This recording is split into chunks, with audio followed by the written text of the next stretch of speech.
Luis Acuña, que es catedrático de Ecología de la Universidad de Oviedo. Es muchas otras cosas, como por ejemplo, miembro de la Academia de Ciencias e Ingeniería de Asturias, director del Observatorio Marino de Asturias, etcétera, etcétera, pero me han dicho que solemos enrollarnos más un viajero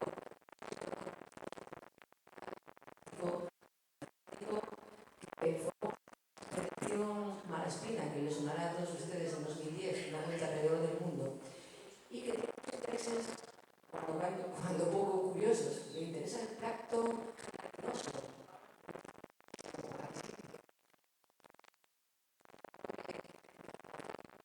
de la vida y las adaptaciones de los organismos precisamente a este plancton.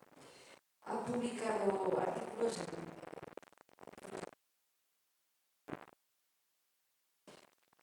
en director de numerosos proyectos regionales, nacionales e internacionales, de másteres de ecología. Una compañera profesora, mostraré luego una foto, sí, vale, Sana también. Y sin más, como profesor que aún seguro, por lo que le precede la fama, va a ser muy interesante y vamos a aprender muchísimo sobre matemáticas en la naturaleza. Muchas gracias.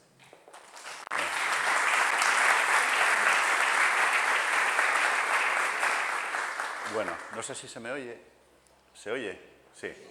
Bueno, buenas tardes a todos. Yo, la verdad es que estoy impresionado por la audiencia, es algo tremendo. Yo creo que no recordaba tanta gente en una charla y claro, eso me llena de responsabilidad porque con el tema que traigo igual habría que dejar alguna puerta abierta para que la gente pueda escapar sin problemas, ¿no?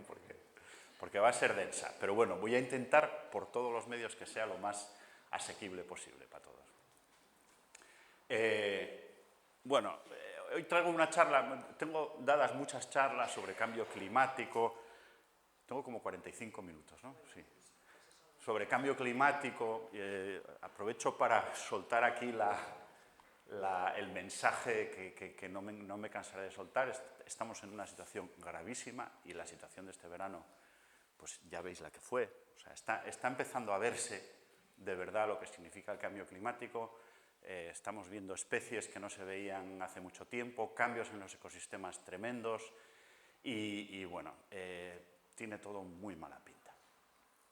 Por eso cuando me propusieron María Jesús y la gente de la asociación dar una charla, dije, ¿por qué no nos relajamos un poco y hablamos un poco de ciencia, ¿no? Bueno, la naturaleza sigue siendo fascinante, sigue siendo interesante, sigue habiendo procesos que desconocemos, ¿no? Que no sabemos muy bien por qué son como son, ¿no? Sigue habiendo ese misterio de la naturaleza. Y un poco la idea, o totalmente la idea de esta charla, es enseñaros cómo no solo en el campo de la ingeniería o de la física o de la astronomía la matemática tiene una implantación tremenda, sino que en cuestiones tan aparentemente alejadas de la teoría matemática como puede ser la ecología, ¿no? o la biología, si queréis, también hay una infiltración muy fuerte de los modelos matemáticos y de las matemáticas. Digamos, tuve una especie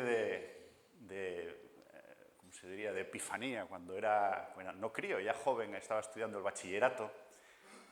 A mí me gustaban mucho los animales, las plantas, todo eso, ¿no? Pero un día en un libro de bachillerato vi que se podían utilizar ecuaciones para describir cómo funcionan las poblaciones de depredadores y presas, ¿no? Y cómo esas ecuaciones producían oscilaciones en los números de presas y depredadores. Aquello me parecía increíble. En aquel momento dije, quiero hacer eso, quiero utilizar matemáticas para describir y para analizar procesos en la naturaleza.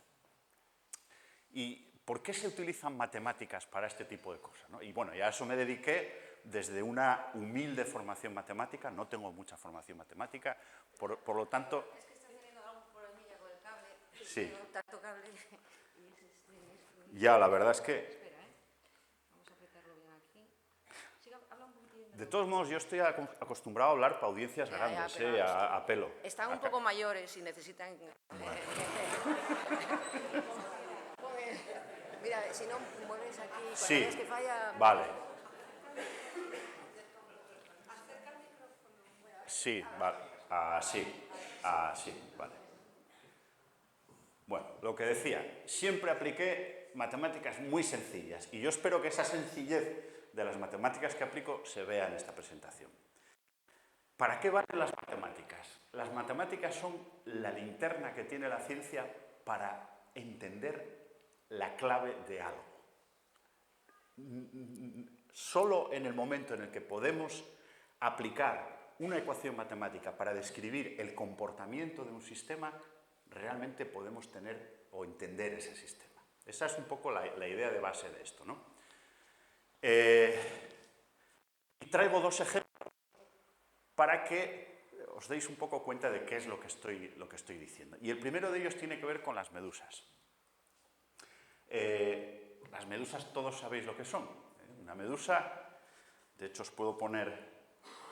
no, os voy a preguntar, pero yo tengo mucha costumbre de meterme con la gente, Debe ser en clase me meto mucho con los estudiantes. Las medusas sabéis lo que son unos bichejos que son como moco, son como un moco gelatinoso y que se mueven haciendo así. ¿Y sabéis a qué se dedican para vivir? ¿Sabéis lo que son plantas? No, son depredadores. Cuesta un poco entender cómo un bicho tan lento, sin ojos, tan mocoso, puede realmente ser un depredador, ¿no? Yo siempre que pregunto a mucha gente cómo creéis que se alimenta una medusa, el 90% de las personas me contesta lo mismo. Hacen así con la mano. Tienen unos tentáculos y entonces con los tentáculos van buscando las presas.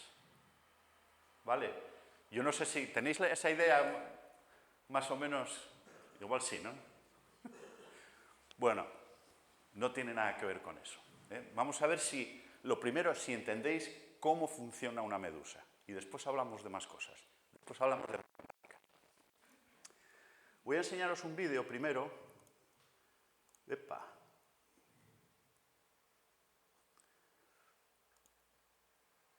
Bueno, esto es un lago que hay en el Mediterráneo, que vive esta medusita. Todo esto que veis aquí son medusas, que curiosamente viven confinadas en ese lago. Es como un brazo de mar que quedó aislado y ahí se crían medusas de forma prácticamente constante. Esta es Aurelia aurita, que es la medusa más estudiada, la que podéis ver en todos los acuarios.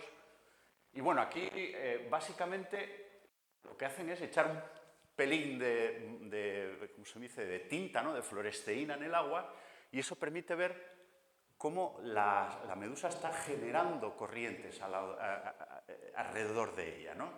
Realmente aquí se aprecia cómo la medusa está generando una estructura tridimensional de corrientes alrededor de ella.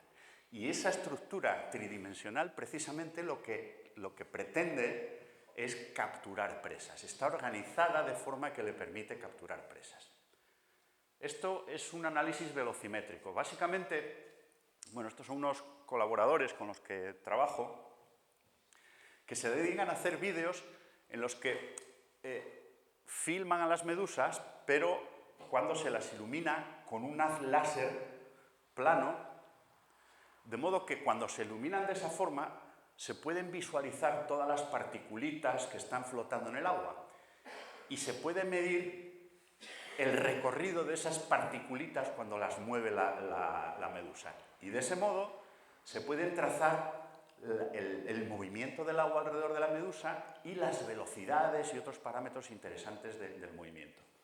Y entonces aquí lo que podéis ver, pues en tonos más azules, son zonas en las que la velocidad de la corriente es pequeña. En tonos más claros veis que la corriente se acelera y hay sitios donde alcanza tonos rojos. Ahí quiere decir que hay corrientes intensas, que ahí realmente algo está pasando con el flujo del agua, ¿no? ¿Qué es lo que está pasando? Bueno, Pensad en esta imagen, ¿eh? Estamos siguiendo las particulitas. Tenemos un vídeo que va registrando a lo largo del tiempo dónde están las diferentes partículas. Imaginar que nosotros identificamos qué partículas acaban quedando pegadas en los tentáculos. De todas las partículas que hay en el agua, identificamos aquellas que se quedan pegadas en los tentáculos. Y una vez las identificamos, cogemos el vídeo y le damos marcha atrás. ¿Lo pilláis? Es decir, vamos a ver esas partículas que se quedan pegadas en los tentáculos, ¿de dónde vienen? Y eso es lo que vais a ver ahora.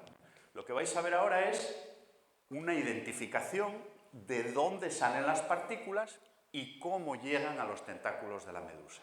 ¿Vale? Esto también es de unos colaboradores americanos, concretamente. Fijaros, empieza el vídeo otra vez, ¿eh? Estas son las partículas yendo a parar a la zona de los tentáculos. Y en azul son partículas que no acaban llegando a los tentáculos. ¿Os dais cuenta? ¿Qué pasa aquí? Bueno, pues que al nadar hacia adelante, la medusa lo que está haciendo es apretar el agua que tiene frente a la campana y la está forzando a circular en los bordes de la campana. Cuando el agua llega con las partículas y con las presas, cuando llega al borde de la campana, se genera una diferencia de presión que crea un torbellino. Y ese torbellino se enreda con los tentáculos. ¿Os dais cuenta? Así funciona una medusa. Bueno, por lo menos este tipo de medusas que se llaman medusas de crucero. Hay otras marcas y modelos en el mercado, pero esta concretamente funciona así. Bueno, entonces, cuando tratamos de entender, cuando veis a un personaje en una película que no se entiende muy bien, está siempre de mal humor, ¿no? Por ejemplo, una película de vaqueros, está siempre de mal humor, no sabéis muy bien por qué, este tío, ¿por qué siempre está de mal humor? Además, mata a mucha gente sin venir a cuento, ¿no? Y os extraña porque no entendéis el personaje, ¿no? Entonces siempre hay una imagen climática en la película, estamos hablando de películas malas, ¿eh? En la que por fin, delante de una taza de café o de un whisky, este malo, explica su historia, ¿no? Y tiene una historia de venganza, y por eso es tan malo, porque en su día, pues los Wilbur entraron en su granja y robaron no sé cuántas vacas y armaron lo que fuera, ¿no? Y desde entonces odia todo lo que tenga que ver con los Wilbur y por eso mata a tanta gente, ¿no? Y ahora ya conocemos su historia, ahora ya sabemos de qué va esta persona. Pero, ¿cómo puedo entender yo esto? ¿Cómo puedo entender a la medusa? Con el Wilbur puedo hablar, pero con las medusas no. Con las medusas hablo el lenguaje de la ciencia y es como llego al secreto de las medusas. ¿Cuál es el secreto de las medusas? ¿Cuál es su limitación? ¿Cuál es el intríngulis de su forma de vida? Vamos a verlo ahora. Y ahora os pido paciencia. Paciencia o que escapéis corriendo. Pues hay como esas dos alternativas. Vale.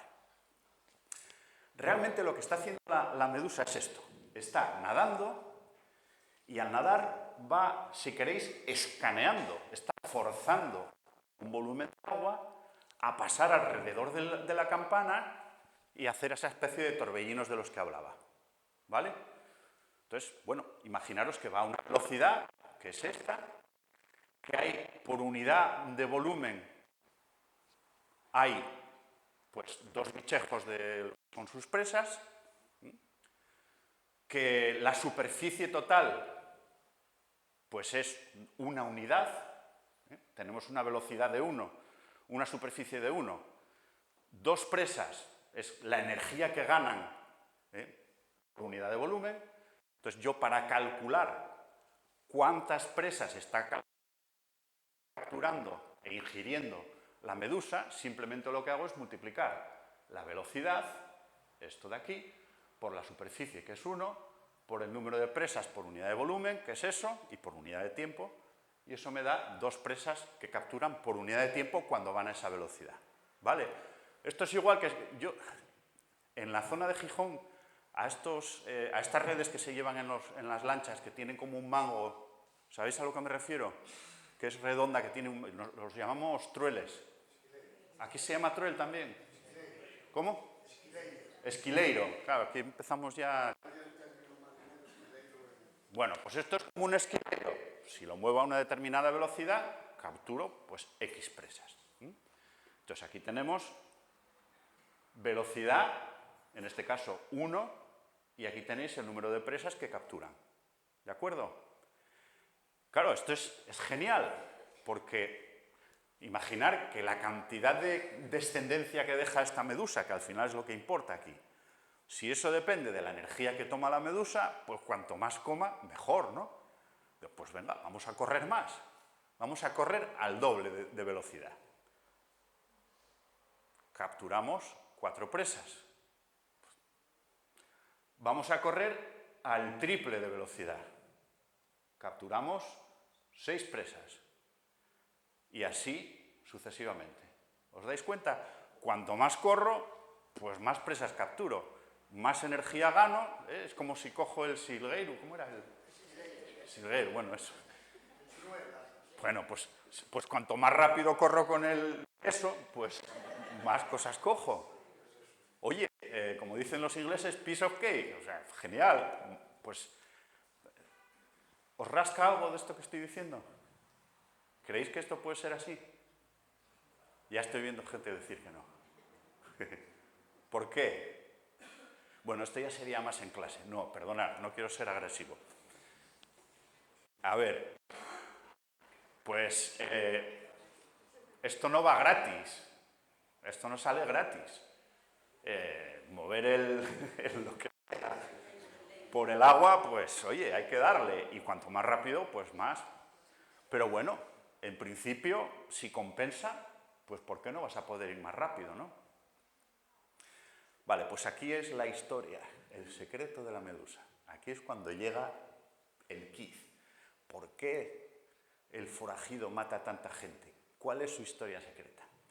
Y para la historia secreta de la medusa, hacemos una cosa muy fea los biólogos, que es que vamos a robarles ecuaciones a los ingenieros.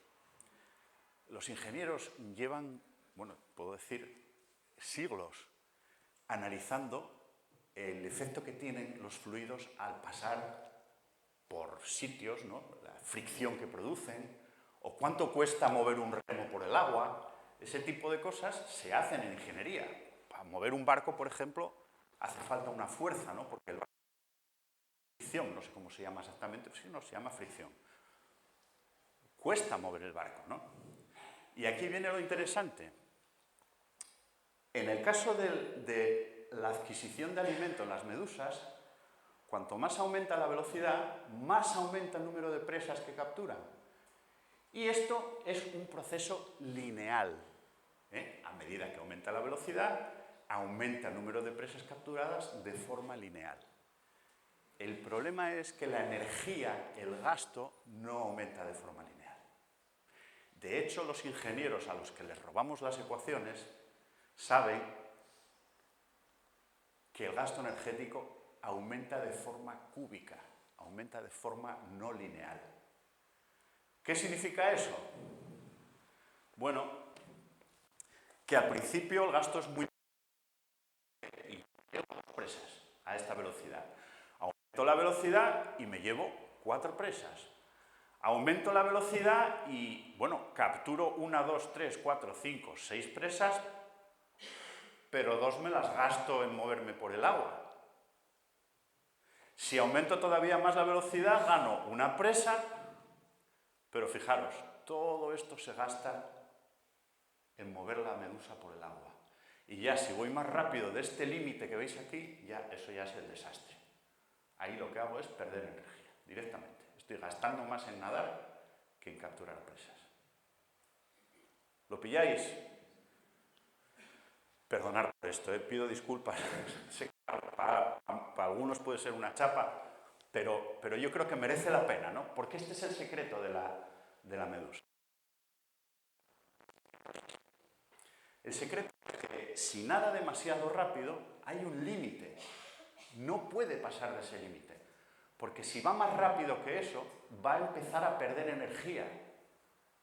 Va a empezar a o decrecer o morirse o lo que sea. Pero nos dice otra cosa esto. Es que hay una velocidad intermedia que caería más o menos por ahí, que es exactamente donde la medusa obtiene el máximo beneficio. Si consigue nadar justo a esta velocidad, va a sacar el máximo beneficio. O sea, hay un límite, pero además, si la selección natural, si la evolución está guiando el comportamiento de la medusa debería de nadar a esa velocidad. ¿Qué pasa si hay menos presas? Si en vez de haber 2 presas por unidad de volumen, hay menos. Pues lo que pasa es que esto sigue siendo lineal, la respuesta sigue siendo lineal, esta curva no cambia y lo que pasa es que todo se nos mueve hacia la izquierda. Traspasado a palabras, esto nos dice, la biomecánica de este proceso nos dice que las medusas, cuanto menos presas hay en el mar, deberían de nadar más despacio y más despacio. Y cuanto más baja la concentración de presas, más despacio. Y menos beneficio van a obtener. Vale, pues esa presión de la selección, esa presión que le dice más despacio, más despacio, más despacio, solo hay una forma, según la biomecánica, de compensarla. Y es aumentando esto, la superficie, haciendo que el tamaño de la campana de la medusa sea mayor. ¿Y cómo se consiguió a lo largo de la evolución eso? Metiendo agua en el cuerpo. No hay otra. Para hacerse más grande es metiendo agua en el cuerpo. Por eso, a lo largo de la evolución de estos animales, lo que hizo fue que estos bichos se fueran cargando cada vez más de agua, porque pueden, porque en el mar se puede, aquí pues cargarse de agua tendría otras connotaciones, ¿no? Pero en el mar se puede, y fue lo que hicieron. Este es el secreto de las medusas. Fijaros, si esto es una medusa Aurelia aurita, la que os comenté, imaginar que el tamaño normal de la medusa es esto. Si tuviéramos una pistola, un cañón capaz de eliminar todo el exceso de agua que tiene esa medusa y hacer que fuera el tamaño de un contenido en agua normal como el nuestro, esta medusa se convertiría en eso.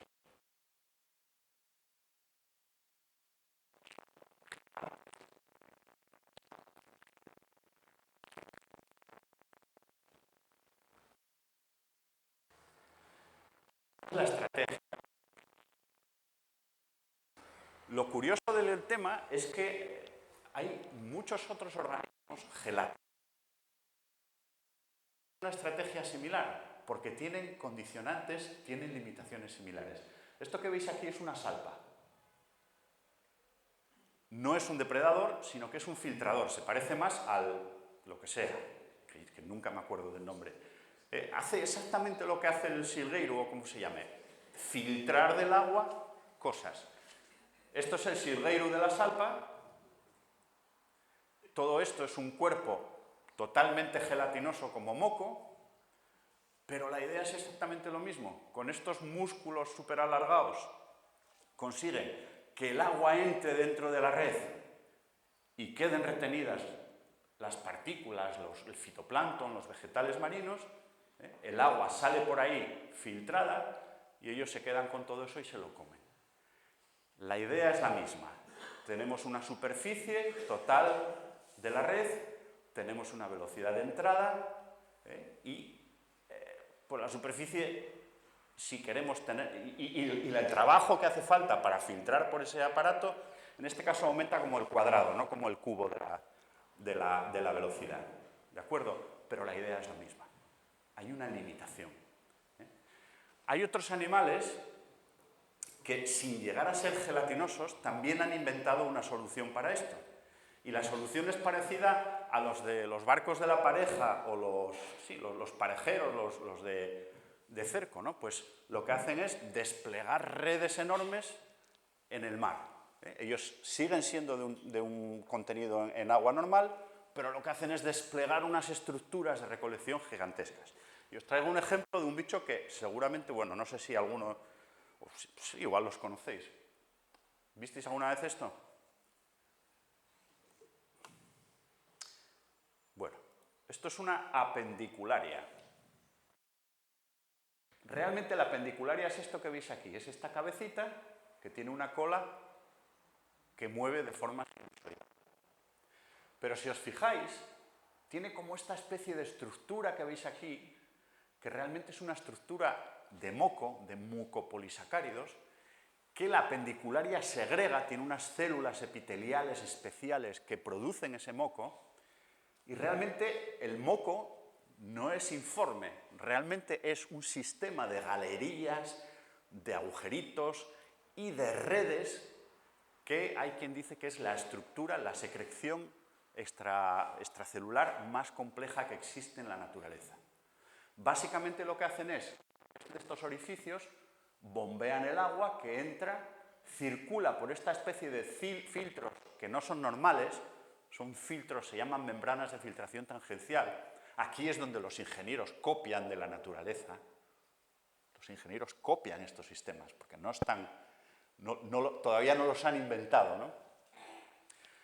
Pero vamos, veis que en este caso la solución es: no voy a crecer yo, no voy a meter agua a mi cuerpo, sino que voy a producir una cosa que es gigantesca. Y de ese modo voy a conseguir filtrar el alimento que necesito y de forma eficiente. ¿De acuerdo? Entonces, todos estos animales son antiquísimos, y esta forma de recoger alimento, que a lo mejor a algunos de vosotros os puede parecer nueva o diferente, sin embargo, fue de las primeras que existieron. Las medusas llevan ahí pues varios cientos, incluso millones de años, ¿no? Posteriormente, fijaros que todas estas soluciones se caracterizan porque aquí hay que procesar el agua en su conjunto, a lo bestia, O bien cogemos una red y filtramos todo el agua, o bien nadamos como la medusa y vamos generando torbellinos, pero al final exige un contacto directo con todo el agua y con todas las presas, ¿no? Entonces, ¿cuál es la gran solución a ese problema? ¿Qué mecanismo, qué invención de la naturaleza permitió a los seres vivos independizarse de esas técnicas, por llamarlo de alguna manera, que requieren un contacto directo con el agua, con las presas? ¿Sabéis eso lo que es, no? Los ojos. Los ojos. Esto es un ojo de un pez. Y esto es un pez, lo que se llaman peces plantívoros. ¿Qué hace el pez plantívoro con el ojo? Exactamente lo mismo que la medusa. Con una diferencia, que mientras que la medusa tiene que tener un cuerpo gigantesco para escanear el agua, estos bichos tienen una superficie de escaneo también muy grande, pero que la escanean con el ojo. Y cuando ven alguna presa, a por ella. Ven una presa, a por ella. Están completamente liberados bastante liberados del gasto energético de nadar que tiene la medusa. Tienen otras limitaciones, pero desde luego esto es una innovación evolutiva importante. Cuando no hay luz no ven los ojos, mientras que la medusa sigue viendo. Bueno, esto que os enseñé hasta ahora, que os mostré, pues el plancton gelatinoso es una de mis facetas, ¿no? De mis facetas de hace mucho tiempo que cuido.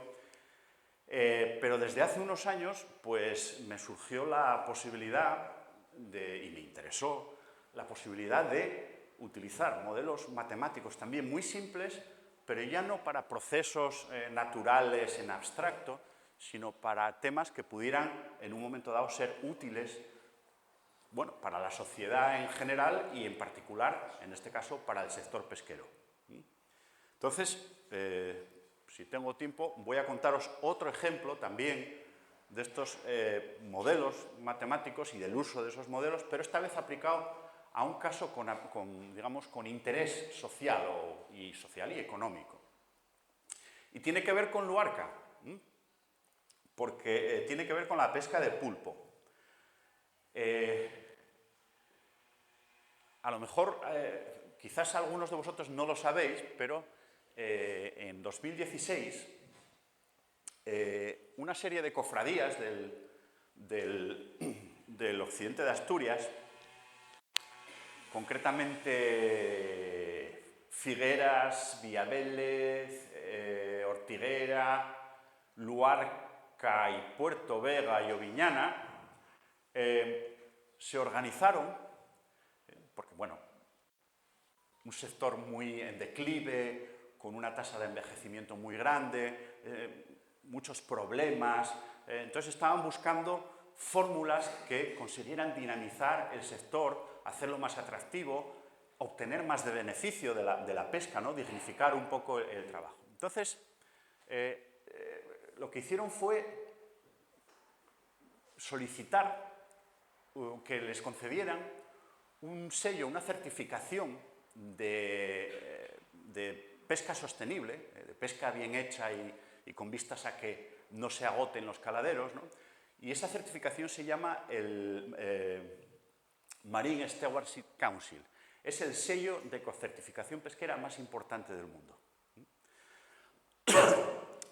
Y hicieron esto, pidieron esto porque ellos eran conscientes de que la pesquería llevaba mucho tiempo gestionándose de una forma muy, si queréis, cuidadosa por parte de la consejería, pero también ellos estaban haciendo un esfuerzo en mejorar la forma de pesca y en limitar los impactos sin hacer las cosas bien, ¿no?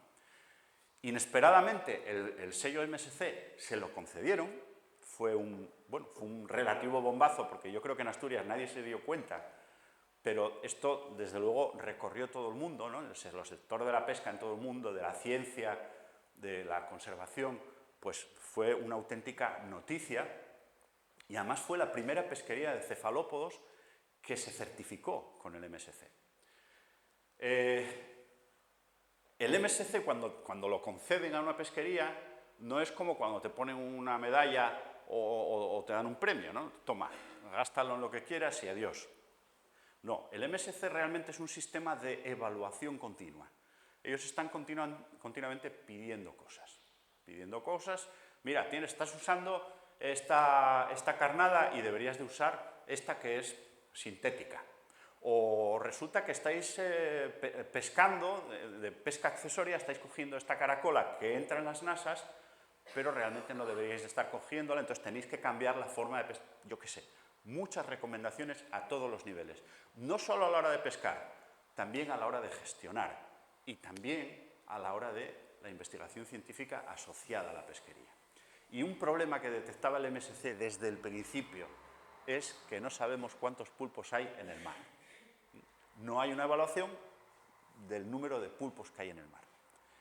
Entonces, ahí fue cuando entramos en el Observatorio Marino de Asturias con la ayuda de Rubén Roa, que es un experto en el modelado de pesquerías, se llaman pesquerías pobres en datos, porque no hay campañas de evaluación per se, lo que hay son informes de capturas de los pescadores, y conseguimos desarrollar un modelo para determinar la abundancia de pulpos en esta zona. Si veis, estos son los resultados de la evaluación. Básicamente, esto es el número de pulpos en la pesquería, reclutamiento anual, y esto es el año, desde 2000 hasta casi, creo que era hasta 2019. Fijaros cómo varía esto. La variación es tremenda. Es una población, yo diría que casi caótica, ¿no? Da una impresión de impredecibilidad tremenda. Entonces, con esos datos, lo que se suele hacer es esto que veis aquí. Estimar esto que veis aquí. Este es el santo grial de la evaluación de los stocks de especies en el mar. Esto se llama una curva de reclutamiento. En una especie normal, la curva de reclutamiento tiene este aspecto que veis aquí. Básicamente, la curva de reclutamiento es este eje indica la población en este año, por ejemplo. Yo sé, por ejemplo, que este año hay 300, lo que sea, miles de pulpos en la zona esta. Entonces yo cojo y a partir de esto voy hasta la curva y veo cuántos pulpos debo de esperar al año siguiente a partir de esta población inicial. Esto es una curva de reclutamiento.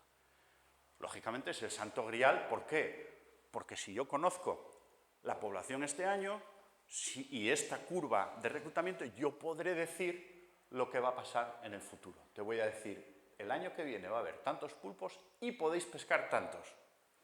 Lo pilláis, ¿no? Esa es la idea. Bueno, ¿cómo funciona la curva de reclutamiento en el futuro? Voy a pintar aquí la diagonal, simplemente para ayudarme a explicar lo que os voy a explicar ahora. Imaginar una población en la que partimos de algo menos de 200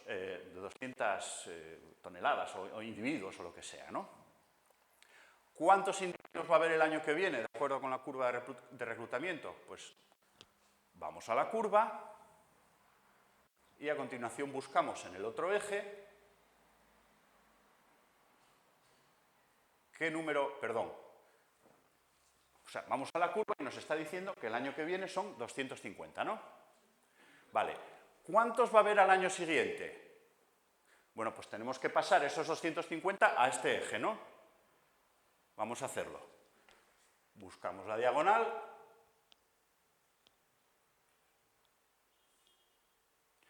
Y a continuación, el año siguiente, pues tengo que volver a buscar la curva de reclutamiento. Buscamos la curva de reclutamiento y ya está. Si quiero buscar otra vez lo que va a haber el año siguiente, pues vuelvo a darle. Y ahora ya, fijaros, por la forma que tiene esta curva, aunque repita muchas veces la operación, no se va a mover de ahí. Es un punto de equilibrio. Si pudiéramos pintar esto como la evolución de esa población a lo largo del tiempo, lo que veríamos sería esto. Sería que la población aumenta progresivamente y llega un momento que se estabiliza. Eso es lo que significa este punto de equilibrio que veis aquí. ¿Vale? ¿Qué significa que se estabilice la población? Bueno, pues es muy simple. Esto quiere decir que el pulpo tiene unos recursos. Los recursos pueden ser las presas que se comen, pueden ser los refugios donde se esconden a poner los huevos, puede ser cualquier factor que necesiten ellos para vivir. Y claro, a medida que aumentan los pulpos, pues llega un momento que ya no da para más. Ya no hay más presas, ya no hay más refugios, ya no hay lo que sea. Y entonces la población se queda allí. ¿De acuerdo? Esto es lo que se llama la capacidad de carga. ¿Vale? No sé si me seguís. Siento el rollo, ¿eh? Esto es una población normal, de vida más o menos larga, bueno, que cumple una serie de condiciones, pensar en peces, pensar en lubinas, pensar en cosas así. Claro, el pulpo hace cosas muy raras. Un pulpo vive solo un año. Se reproduce una vez nada más. Cuando se reproducen los pulpos que salen, unos viven un año, otros viven un poco más, otros viven un poco menos, pero es una dinámica muy rápida. Y la curva de reclutamiento no tiene nada que ver. La curva de reclutamiento, a partir de nuestras investigaciones, tiene esta forma que veis ahí, la curva de reemplazamiento. Es decir, no aumenta como en el otro caso, hasta estabilizarse, sino que esto baja de esa manera. Y a este rasgo que veis aquí, esto se le llama sobrecompensación. Recibe el nombre de sobrecompensación. ¿Y qué pasa cuando tenemos una curva de reemplazamiento o de reclutamiento de esa forma? Vamos a verlo. Vamos a mover la bola, igual que hacíamos en el otro caso, y ver qué pasa con esa bola. Aquí tenemos, igual que antes, curva de reemplazamiento, línea de referencia. Le damos a la bola.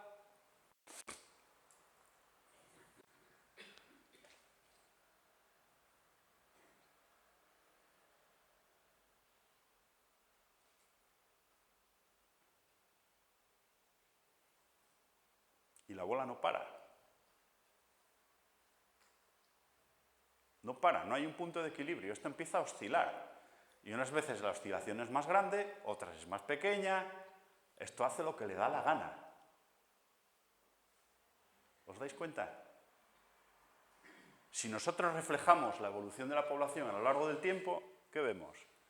Pues vemos algo como esto, un caos. Un caos, es una dinámica muy próxima a la dinámica caótica. Fijaros que hace muchos años, en los años 70, un ecólogo matemático y físico que se llamaba MacArthur demostró que utilizando ecuaciones muy simples, muy sencillitas, matemáticas muy simples, se podía generar dinámicas completamente caóticas. Fue un descubrimiento con mucha resonancia, porque indicaba que se pueden usar ecuaciones deterministas para conseguir comportamientos aparentemente caóticos. Pues bien, las ecuaciones que usó MacArthur para demostrar eso eran precisamente las ecuaciones que se utilizan para modelar la dinámica de los pulpos. Lo que pasa es que esto es un ejemplo real, no en el ordenador, no en una simulación, es un ejemplo real de que esas dinámicas caóticas suceden en la naturaleza. Y además, hasta ahora, pues era muy típico decir, bueno, no, es que los pulpos, claro, dependen mucho de la variación del tiempo y claro, este año hubo mucho agua, mucha lluvia y entonces eso afectó a las poblaciones y por eso varían tanto, es que dependen mucho tal. Bueno, puede ser cierto, no digo que no, pero lo que nos está diciendo esto es que en la misma naturaleza intrínseca de las poblaciones de pulpo está esa esencia caótica. Ahora, la pregunta es ¿por qué? ¿Por qué tienen esa curva de reemplazamiento con esa forma extraña? Bueno, pues la respuesta está en una costumbre que tienen los pulpos muy fea y que vais a ver ahora. Voy a poneros el vídeo primero y yo creo que no vais a saber lo que estáis viendo. Os lo voy a tener que poner otra vez para que entendáis exactamente qué es lo que pasa ahí, Esto está hecho por unos investigadores gallegos. Es una filmación de unos investigadores gallegos. Y aquí lo que tenéis es un pulpo, Pulpo, os recuerdo, es el pulpo de los dibujos animados, el ser plácido y buenote y oye, cómo mola en mirar el pulpito. Vais a ver el pulpito en qué se convierte en esta película. Si doy con el play. Ahí.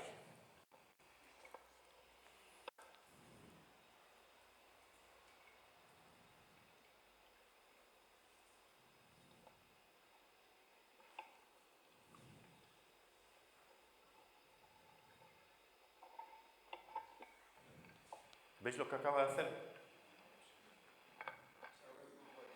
¿El qué? Se ha comido un pulpo pequeño. Exacto. Exacto. Lo que acaba de hacer es comerse un pulpito pequeño. Son caníbales. Y hay un rasgo que está en la esencia de la dinámica de la sobrecompensación. Se sabe, en los libros de texto, se menciona y se demuestra matemáticamente que aquellas especies que muestran canibalismo entre cohortes diferentes, de individuos nacidos en años diferentes, esas especies suelen tender a este tipo de dinámicas con sobrecompensación. Bueno, pues esto es lo que creo yo que pasa en el pulpo. Ese canibalismo. ¿Qué gana el pulpo con esto? Pues eliminar a un competidor por los refugios. Eliminar a un competidor por el alimento. Incluso acaparar más presas, si me apuráis. No sé si son polígamos o pueden... Creo que sí, que pueden fecundar a varias hembras. O sea, ganan muchas cosas con eso. Entonces, ahora imaginar una población, la población del pez, ¿recordáis? La población del pez crece, crece, crece hasta que alcanza la capacidad de carga, ya no entran más peces porque no hay recurso y ahí se queda. Ahora pensar en la población de pulpo. Un año muy bueno, mogollón de pulpos. Competencia a torcer. Llega la siguiente generación de pulpitos. ¡A por ellos! Hay que acabar con ellos. ¿Os dais cuenta? ¿Qué pasa? Que se desploma la población. Y entonces hay muy pocos pulpos y no compiten porque son pocos. Y entonces vuelve a crecer la población. Y entonces es cuando compite todo el mundo, aquí sobra todo, hay que comer a los que lleguen de la siguiente generación. Y entramos en una dinámica de caídas, de subidas, de bajadas, que es completamente caótica.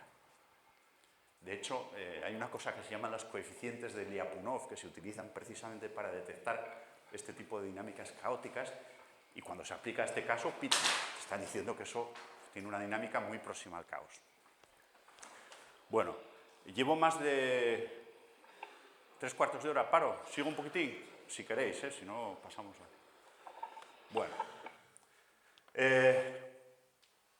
no tengo mucho más que comentar así complicado. Dejaba lo más llevadero para el final porque ya estaréis cocidos. Entonces, también os pido disculpas. Hay otros temas en los que podemos utilizar las matemáticas, ¿no? Y que tienen también aplicación. El Percebe. Tenemos unos sistemas de explotación de Percebe impresionantes aquí en Asturias, que también son ejemplo para otros lugares del mundo. Son fantásticos. Bueno, daría para otra charla entera el hablar del tema del Percebe, ¿no? Pero, bueno, yo diría que la gestión del Percebe es más o menos razonable, ¿no? Tal y como se está llevando. A veces pues se sobrepesca y tal, eso es inevitable, pero yo creo que es más o menos razonable. El problema que yo le veo es que no se está gestionando a la escala a la que lo hay que gestionar. Se está gestionando a escalas de kilómetros, ¿no? Los planes del Percebe, o decenas de kilómetros, los planes del Percebe. Bueno, pues ahí se controla lo que se pesca en un tramo de varios kilómetros. O, por ejemplo, aquí en Asturias, que eso es muy interesante y es lo que hace a esta pesquería excepcional, las cofradías están, o la administración y las cofradías, en colaboración, están gestionando a nivel de piedra. O sea, están diciendo, esta piedra la vamos a dedicar al invierno. Se va a abrir nada más que en invierno, que es cuando hay mejor Percebe y se vende más caro. Y así sacamos más beneficio. O sea, hay un nivel de control impresionante. Pero, en mi opinión, falta una componente muy importante, que es controlar lo que pasa en las piedras, a la escala de las piedras. Porque esto es un mundo en sí mismo. Aquí hay procesos ecológicos los que queráis y más. Y matemáticas las que queráis y más, ya que estamos hablando de matemáticas, ¿no? Voy a enseñaros cómo funciona este sistema para que veáis cómo cambia esto. Por ejemplo, este piño de percebes que veis aquí. Voy a poneros una secuencia de fotos tomadas a lo largo del tiempo para que veáis el tipo de dinámica en el espacio que tienen estas poblaciones de percebes. Aquí. Fijaros, llega un percebero y levanta estos percebes que hay aquí, se los lleva en diciembre de 2017. Y a partir de ahí se inicia un proceso de regeneración. Julio 2018, fijaros cómo empiezan a aparecer otras especies, esto se llama ralfsia, son algas que empiezan a invadir ese espacio. Empieza a haber una sucesión de especies que se instalan ahí. Esto se llama la sucesión ecológica, es como un proceso es como una herida que se cura, ¿no? Que se regenera. Es lo mismo. Todos esos procesos son los que van a facilitar la instalación de percebes después. Y ahora fijaros cómo la mancha empieza a crecer otra vez, pero fijaros cómo crece en tamaño. ¿Os dais cuenta? Es como que la mancha inicial fue poco a poco creciendo en tamaño. Estamos hablando de algo que pasa en 3-4 años, ¿eh? O sea, esto tarda, esto va muy despacito. Ahora fijaros en otra mancha, esta de aquí, ese recuadro que veis ahí.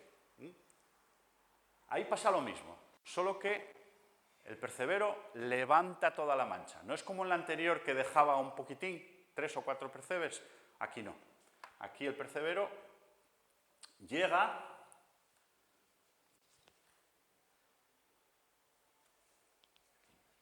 y levanta todo el piño de percebes. Esto es en diciembre de 2017, abril 2018, empieza a entrar el ralsia, empieza, fijaros, una lámpara ahí, una patela, fijaros cómo empieza a haber cositas. Pero estamos ya en diciembre de 2018 y ahí no hay ni un percebe. Abril 2019 y ahí sigue sin haber percebes. Julio 2019 y sigue sin haber nada. Eso sí, está lleno de otras cosas. Y veis que ahí están pasando cosas continuamente. Esto es un sistema súper dinámico. ¿Qué está pasando aquí? ¿Por qué aquí no se regenera la población y en el otro lado sí? Pues muy sencillo. Los percebes, las larvas de los percebes que viven en la columna de agua, viven ahí, cuando llega el momento de volver a reclutar sobre las rocas, no lo hacen en cualquier sitio. Ellas solo se fijan en los pedúnculos de los adultos. Tienen esa forma de comportarse, probablemente porque los pedúnculos de los adultos ofrecen algún tipo de ambiente favorable para la larva. ¿De acuerdo?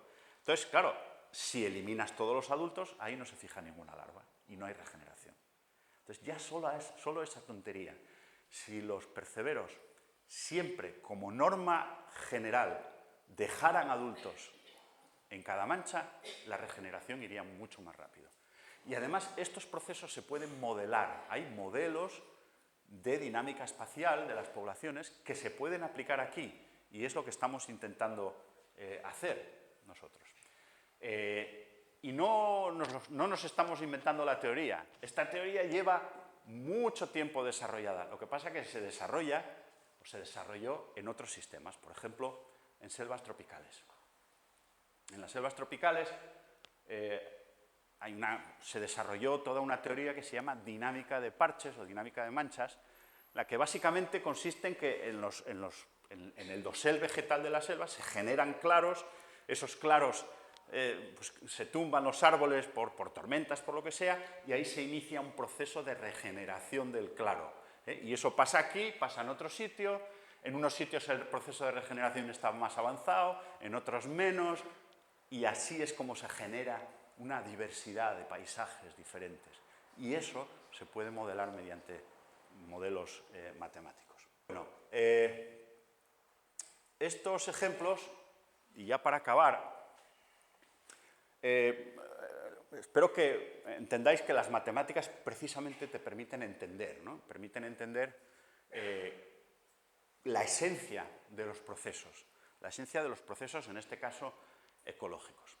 Y eso es sumamente importante, porque otra cosa que nos permiten es, es como cuando vemos una medusa, no entendemos nada, no sabemos lo que es, pero cuando tenemos estos modelos, es como que ya sabemos cómo ese organismo se conecta en la naturaleza. Es como si viéramos los cables que conectan a ese sistema al resto de la naturaleza. Y solo si tenemos esa visión de cómo conectan los organismos al resto de la naturaleza, solo en ese caso podremos entender cómo y predecir el futuro de cómo va a evolucionar esa naturaleza ante los grandísimos y preocupantísimos impactos que nos deserva el cambio climático. Solo si tenemos esa armadura teórica podemos predecir lo que va a pasar con el cambio climático, que, como os dije antes, es muy grave, muy preocupante y tenemos que trabajar mucho en ello y pensar mucho en ello, porque realmente creo que la humanidad se está equivocando en muchos sentidos. Y con esto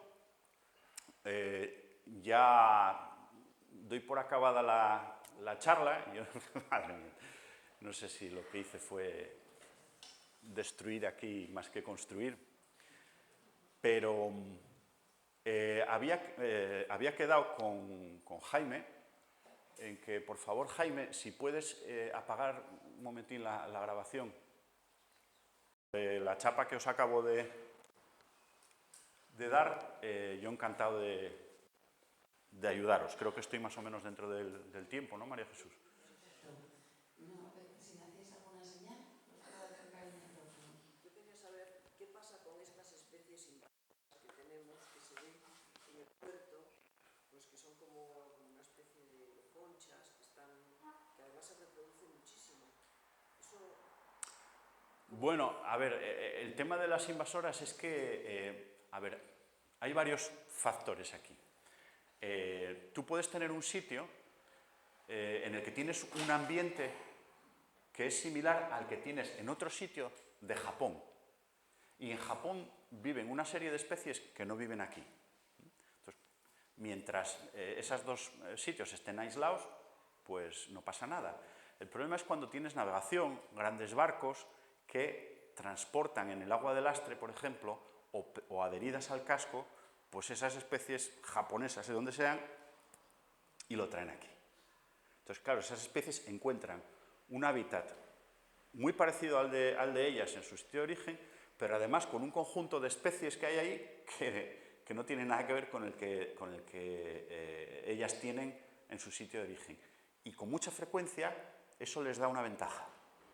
De algún modo, las especies locales no conocen eso que les está llegando, no tienen una historia coevolutiva que les permita combatir esa especie invasora. Y eso hace que se extienda la especie. Después hay otro tema. Puede que hace años el tipo de hábitat que había aquí pues era diferente del que había en Japón. Esto era más frío, un mar más frío y tal.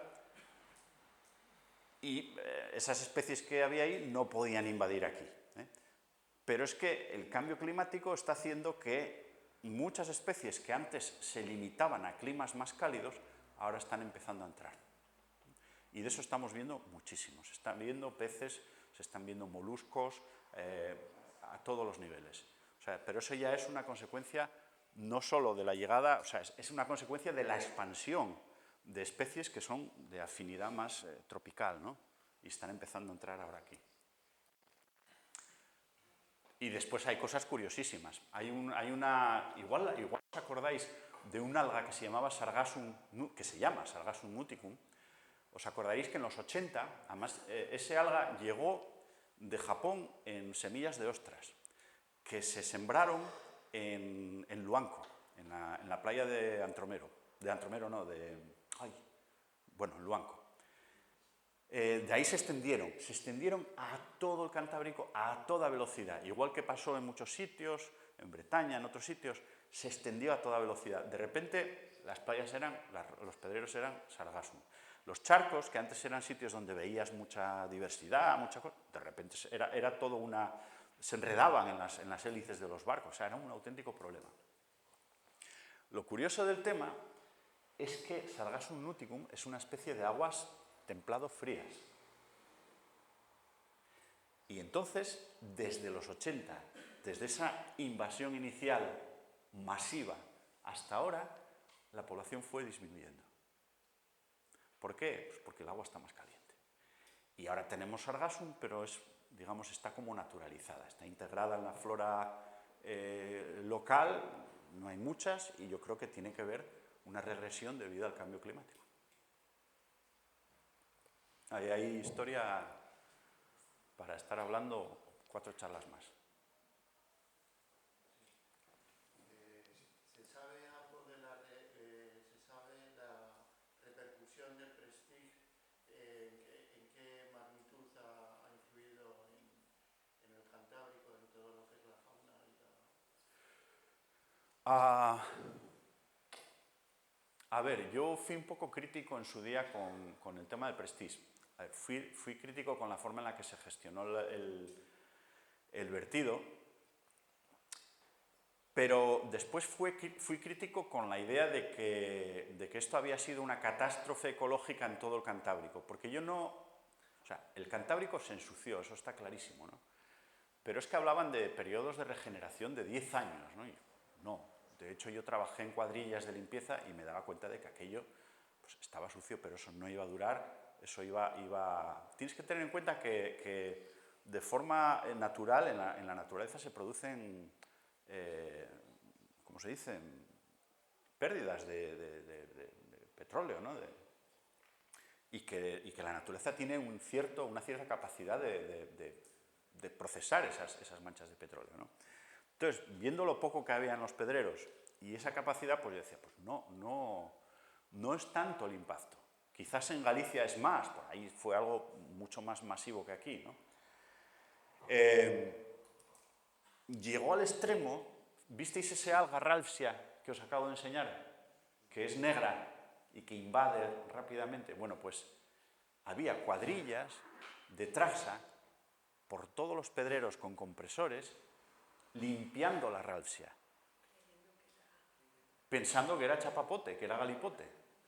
Y nosotros se lo decíamos, yo lo decía en prensa, decía, mirad, estáis fastidiando un alga que no tiene la culpa de nada de esto. No hubo manera. Ahí seguía la gente rascando y claro, llegas y ves la piedra absolutamente pelada de algas y de...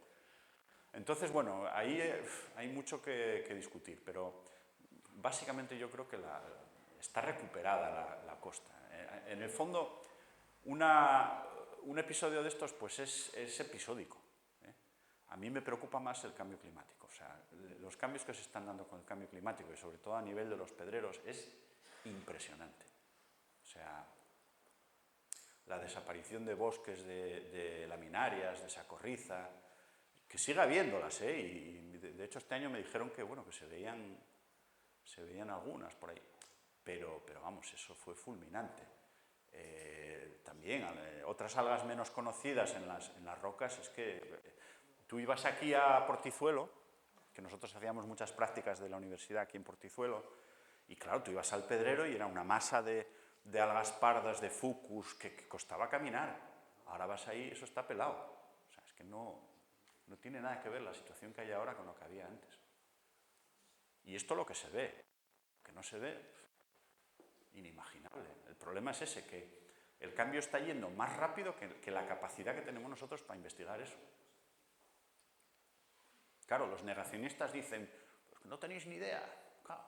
¿Por qué decís, por qué habláis si no tenéis ni idea? Y a ti no te queda más remedio decir, no tenemos ni idea, efectivamente. Por eso tengo tanto miedo. Por eso me da tanto. Van más rápido que la capacidad que tenemos para entenderlos. Y se están dando. O sea, procesos están demostrados. Hay una cuestión de las que pueden migrar. Hay otras especies que no pueden migrar. Pero las que pueden migrar y se pueden desplazar y tal, se están notando desplazamientos hacia el norte clarísimos. ¿Y hay modelos matemáticos sobre este tema? Sí, claro, es un campo activísimo ahora de investigación. Son lo que se llaman modelos de hábitat. Tú lo que haces es analizar la distribución de una especie actual y a partir de eso consigues definir las condiciones que forman el hábitat natural de esa especie. Y entonces tú, una vez tienes esos modelos de hábitat de la especie, lo que haces es proyectar esos modelos al futuro. Por ejemplo, por poner un ejemplo, los bosques de hayas. Los bosques de hayas a finales de este siglo pues van a estar absolutamente decimados. Van a quedar pues igual el 20% de los que hay ahora. El problema con los bosques de hayas, por ejemplo, y esto es una opinión personal, pero es que no nos da la impresión de que estén mal porque las hayas están ahí, ¿entiendes? El haya no va a morir y tumbarse como morimos nosotros. Va a seguir ahí, va a echar 4 hojas, pero va a seguir. Eso es lo que se llama memoria del ecosistema. Pero realmente es muy probable que muchas hayas ya no estén en su hábitat óptimo. Probablemente ya es subóptimo para una gran superficie de los bosques, ¿no? Porque, claro, la cosa va tan rápido que ni siquiera a los ecosistemas les da tiempo a ajustarse.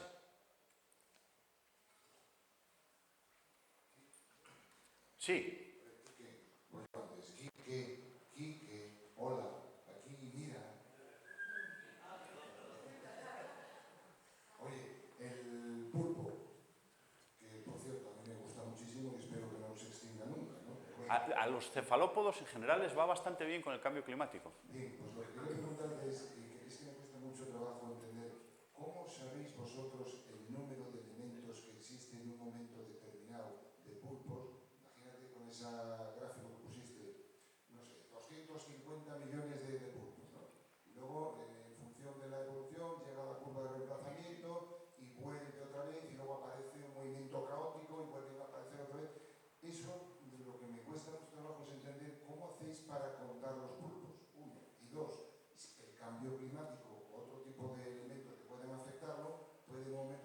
determinado, chafaros completamente el modelo matemático, ¿no?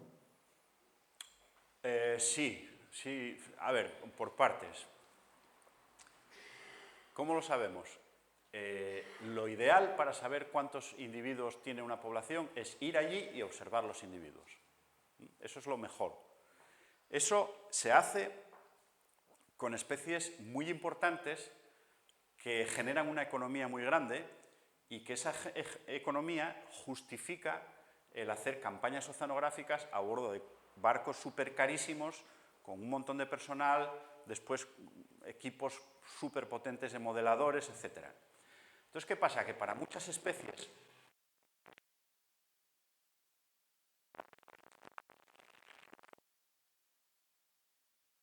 la economía gigantesca, piensa en la merluza o piensa en la caballa, ¿no? Que se pesca aquí en Francia en un mogollón de sitios.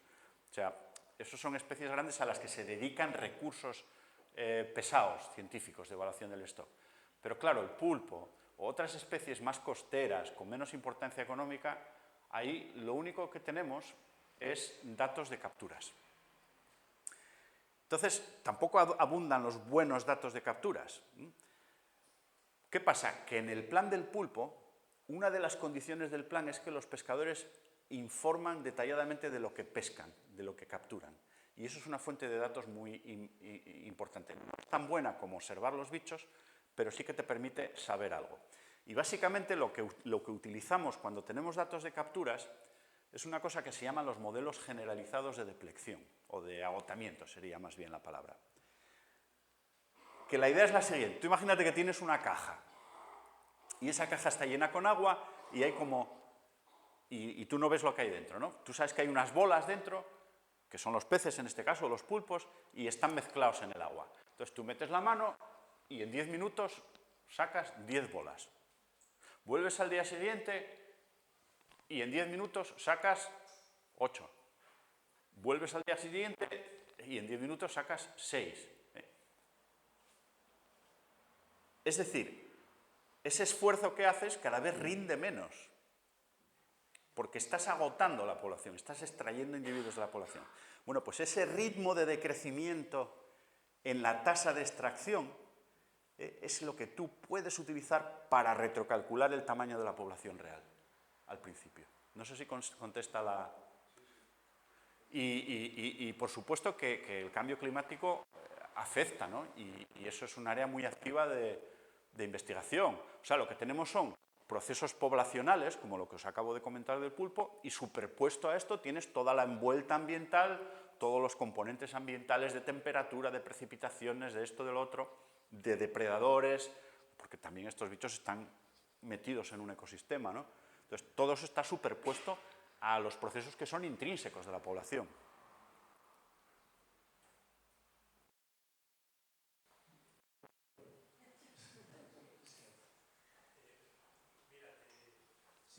Sin ser negacionista, que no soy del cambio climático, yo hace pocos días tuve ocasión de leer algún trabajo, más de uno, en el que hay como una nueva tendencia, o se están cuestionando el que la mayor parte de los efectos que produce el cambio climático sean humanos. O sea, que parece que en esos trabajos se veía que había ciclos en la naturaleza y que la mayor parte del cambio que estamos sufriendo, a pesar de eso, aunque fuera todo así, hay que seguir con las medidas pues, para tratar de vivir, de vivirnos todo.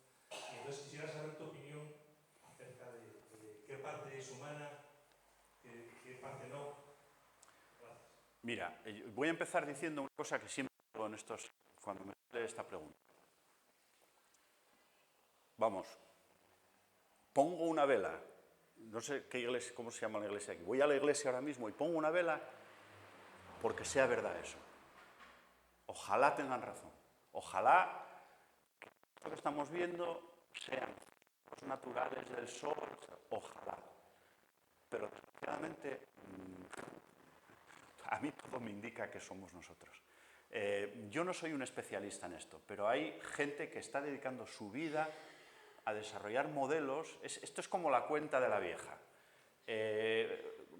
¿Por qué está tanto calor? Bueno, pues vamos a calcular. A ver, el efecto invernadero no es algo tan complicado. Arrhenius, a finales del siglo XIX, ya hizo el primer cálculo detrás de la servilleta. Si se añade tanto CO2 a la atmósfera, se va a calentar tanto. Y eso se cumplió. Y en aquel tiempo Arrhenius no estaba pensando en el cambio climático ni nada. Entonces, eso está fuera de cuestión. Tú añades CO2, aumenta la temperatura. Construyendo esos modelos,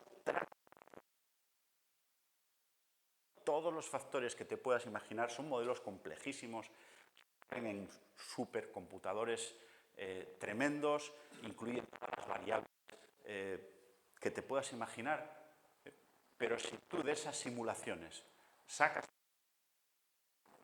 no son capaces de explicar este calentamiento. Necesariamente, como científico, me veo obligado a decirte, sí, puede haber.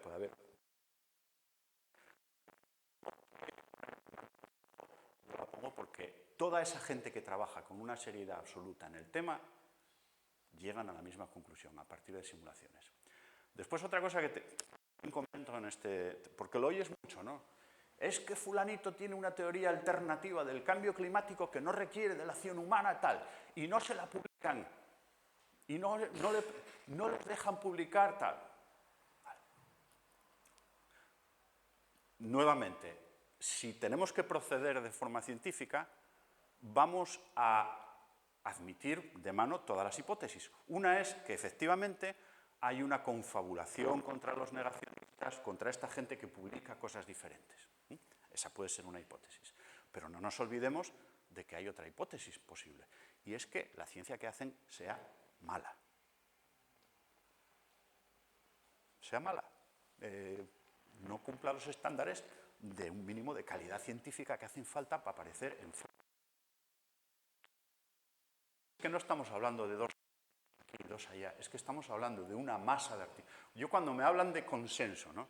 Es que la ciencia no es consenso, la ciencia de consenso. No estamos hablando de un grupo de gente que se dedica a votar si creen que existe el cambio climático o no.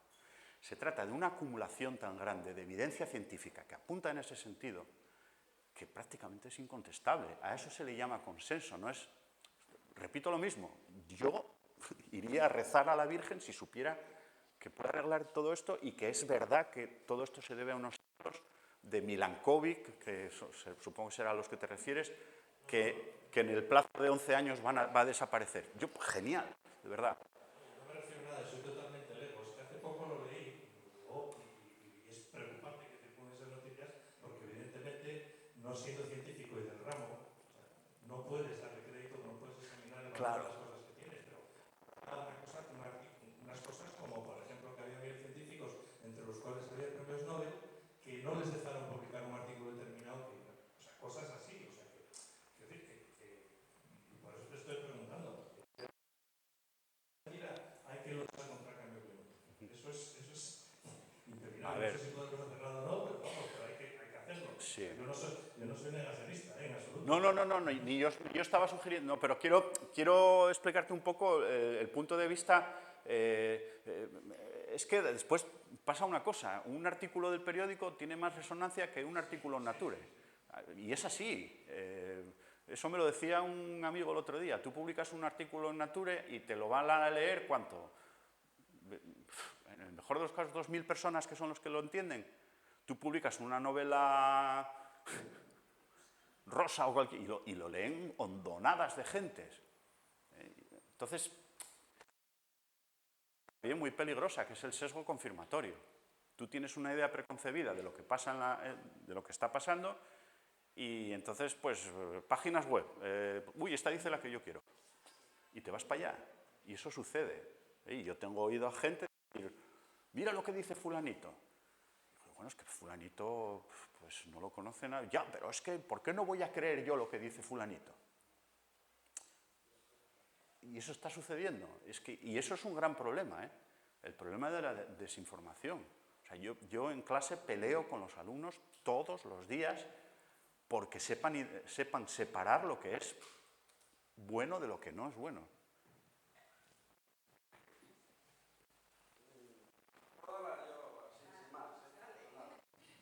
Yo un poco por arrojar un poco de luz sobre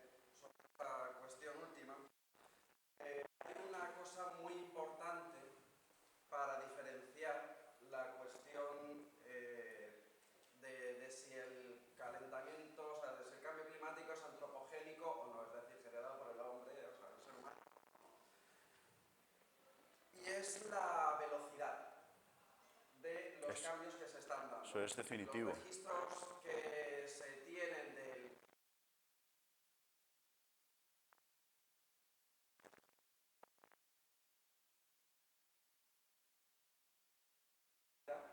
en la cual en cada metro, en cada se había quedado un pozo de la atmósfera, de la composición química de la atmósfera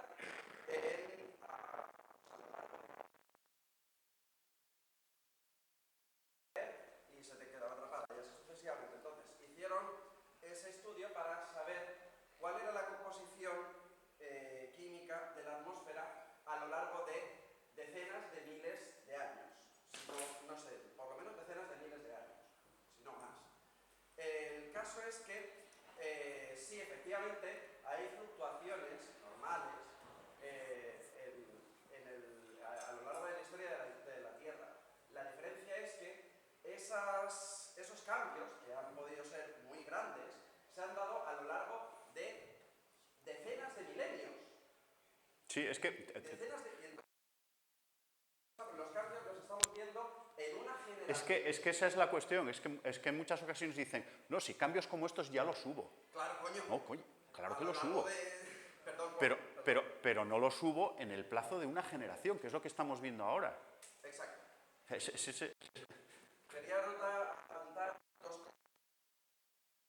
Otra es que ya en los años 70 hubo un estudio, de hecho varios estudios, muy bien financiados, que apuntaban que todo lo que predijeron se está cumpliendo ahora mismo. Esos estudios los encargó Shell y ExxonMobil, y lo sabían. En los años 70.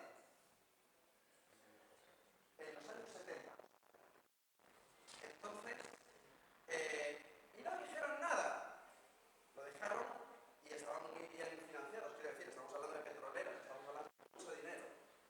Entonces, luego fueron haciendo dos estudios que efectivamente iban apuntando, entonces es una cuestión de si estadísticamente el 90%, 90 y muchos por ciento de todos los estudios apuntan en una dirección, pues un poco lo que apuntaba.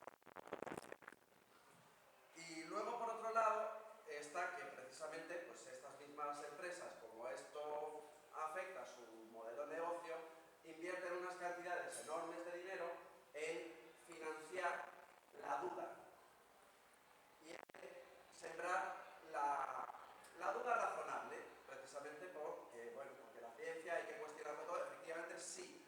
Entonces, a través de ahí se sirven para seguir retrasando. El tabaco. Retardistas o algo así. Sí. Pues como, bueno, no, pero no es para tanto. Pero todo eso tiene unos causantes principales y o sea, hay unos culpables claros y ya está. Entonces, pues, y son los mismos que están tratando de salvar los muebles y de perpetuar su...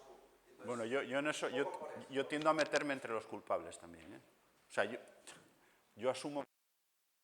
El 1% de la población emite el 25% de las emisiones.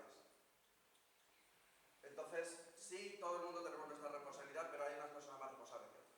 Muy bien, creo que esto daría para... Sí, Muchas gracias. Muchas gracias. Creo que vamos a dejarlo aquí porque va siendo la hora. Muchísimas gracias por darnos con la ayuda de las matemáticas para lo más importante que es la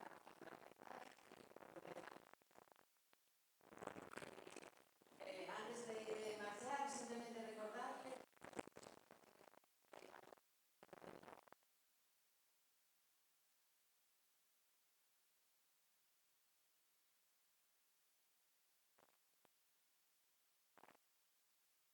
noviembre